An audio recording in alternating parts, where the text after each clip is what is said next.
I apologize for the lighting, but I wanted to do a quick video of my Hoover Concept 1.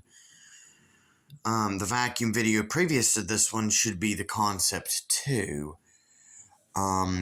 There's only one little problem, and that is that for me to keep it turned on, I do have to have the handle kind of twisted. But I thought I'd do a video on it just the same, just to get it over with so I can go on about my process. So let me go ahead and unwrap the cord and I shall return.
And the power switch is broke, but that's fine because I can just plug it and unplug it.